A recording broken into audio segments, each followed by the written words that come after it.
यंदाचा अर्थसंकल्पात शेतकऱ्यांची जो कर्जमाफीचा विषय असेल, लाडकी बहिणीचा विषय असेल, या संदर्भात कुठलेही निर्णय या ठिकाणी घेण्यात आलेले नाही आहे. 1500 रुपयेच हप्ता लाडक्या बहिणीसाठी ठेवलेला आहे.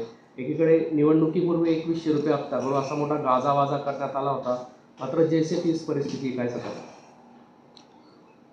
या ठिकाणी निवडणुकीच्या पूर्व यांनी आश्वासनं दिले आणि आश्वासनं देत असताना त्यांनी लाडक्या बहिणींना 2100 रुपये देऊ महिन्याला असं सांगितलं.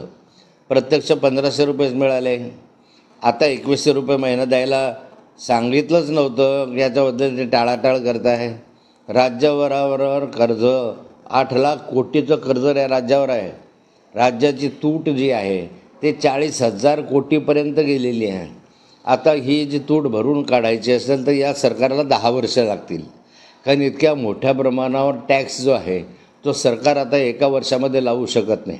शेवटी तूट भरून काढायची 46,000 कोटी रुपये तुम्ही लाडक्या बहिणींसाठी वापरता. आता हा जो देणारा पैसा या कुठून काढायचा आता?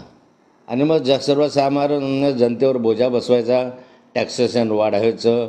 या सरकारची अशी स्थिती आहे की BWच्या वगैरे अनेक कॉन्ट्रॅक्टरचे पैसे यांनी दिले नाही म्हणून ते संपावर आहे.